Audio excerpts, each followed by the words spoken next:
What's up, guys? Welcome back to the channel. Today we are going to install a couple parts. If you saw the last video, I installed the angle kit, also painted the car. Today we have some subframe stuff. So I got some ARP wheel studs. Here's the part number right there. These are a little bit longer than stock. They're also stronger than stock, so if I ever want to run real spacers, I can do that. And the last thing I want to do is drift and then the wheels flies off or something like that. Next to that, we also have two boxes from Serialnine. This one is the Diff Bushings here. So I think they're Delrin material here. This box, I have all of the subframe bushings. These are pretty much solid bushings here. Pretty nice there, so I'm excited about that. So yes, I'm gonna go jack up the car and then get started. It's pretty cold outside today in Georgia, so I may not record every single step. Main goal today is to quickly get the rear subframe off and start with the bushings there, because I've seen a lot of videos where a simple torch and a hammer would work. I've also seen videos where people torch it and they gotta pry it out. And then I think I saw a couple of videos where the torch didn't do anything and they had to chisel it out. So hopefully the torch method and hammering it out, or prying it out, will be the method used here, because I don't have an air chisel or anything like that, and it's gonna suck if I have to hammer it out manually. But we'll see. So yeah, so I'm gonna go out there, jack up the car, put it in jack stands, take the wheels off, and start.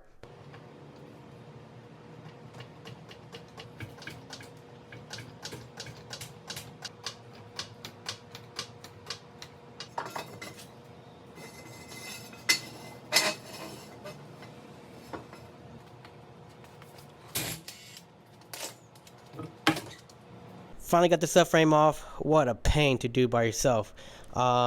Basically I had to remove the exhaust, the drive shaft, all the braces and all that stuff. Right off the bat, I can tell that the diff bushing is bad. There's cracks up there and right there. These Allen keys right here strip out pretty easily. The reason being because there's not that much space, but you can tell where it kind of bottoms out based on the rust. So what I did was I put them in there, and you can see there's a little bit left, and I just grab a little hammer like that and make sure it goes all the way in, just like that, and then you pull.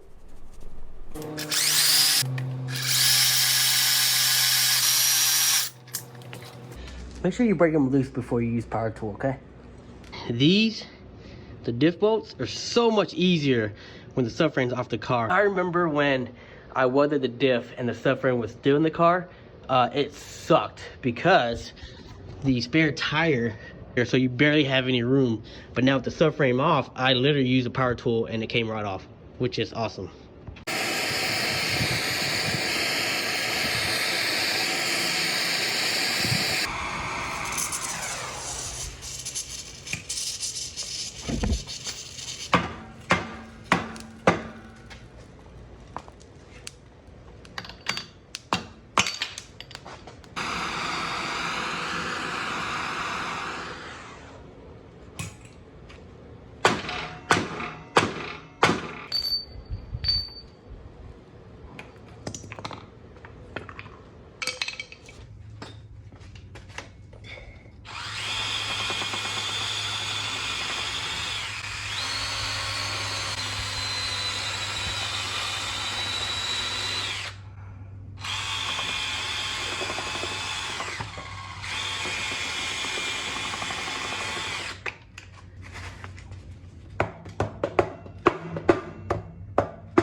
What the?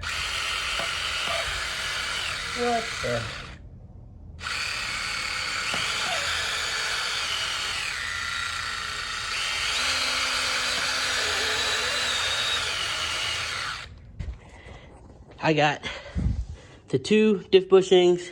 I got all the subframe bushings there. So the diff bushings definitely shot for sure. You see all the cracks and all that stuff. This one's not that bad to take out. The torch method is definitely the go-to. Basically, you just torch it until you hear some crackling and pop, and then you just push it out. It's pretty simple. This one though, you have to pretty much cut away all the rubber first, and then use a little hacksaw like this. Basically cut a little slit, just like that. But be careful not to cut your subframe, and basically hammer in that part right there to relieve some pressure, and then you push it out. Pretty straightforward. But I think that's it for today. Tomorrow I'll probably gonna do the diff bushings next, or not the diff, but the I guess diff these bushings right here, and then hopefully finish up the install tomorrow. I gotta leave and pick up my daughter, so yeah, stay tuned for tomorrow. Thanks. Welcome to day 2. It's a little bit cold still, very windy today, so if you hear the wind noise, sorry about that. But yesterday I ended up doing a little bit more work after, you know, putting the camera down. I went ahead and also removed this bushing as well. It's pretty much metal on metal, so nothing you can do about it other than, you know, chisel it out. But there are indentions you can see right here, and then also right here. And basically you just kind of go back and forth until it comes out. Before I remove the old bushings, I marked which one is 1, which one is 2, as far as like, you know, 1 hole or 2 hole here, just to make sure that I don't mess it up, because I heard people mess it up and it's kind of hard to fix. But basically that one's pretty straightforward. This one, you just want to make sure it's straight vertically there if you can. The more the better. And yeah, so let's start hammering them in.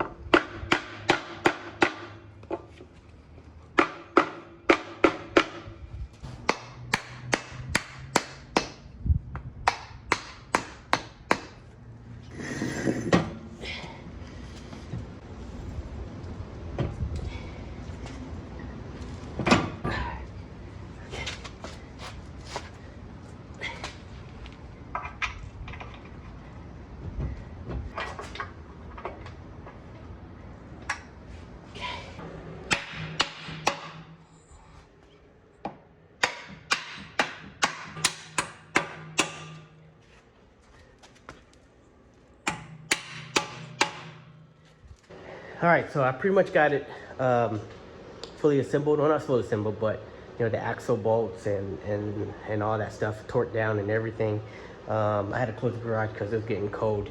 But yeah, so I got all the subframe bushings in temporarily for now. And then I also got the diff bushings in there. All of these are torqued. I think it's 50 foot-pounds. These were, I don't remember. I'll put it on the description here. And then I also torqued these 2 bolts right here, which I don't remember.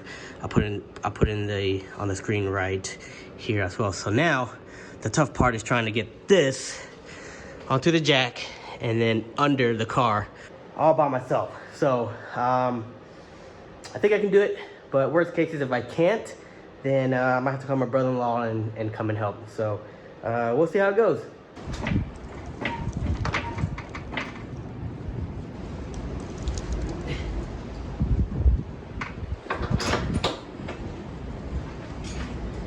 All right, so I finally got the subframe in.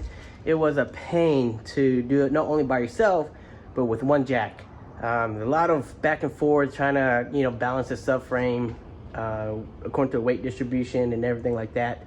So if you can, definitely, you know, have a friend to help you. But finally got it in. It's off the jack and everything. It looks sweet with the green poking out there. I try to move this so that, you know, you can see the rigid from the outside. But what I'm doing is I'm probably gonna close the garage door, turn on my heater, and then just finish up the install. Basically, you know, the drive shaft, the exhaust, and these wheel studs right there too. But other than that, look forward to driving it and see how it goes. And appreciate you watching, and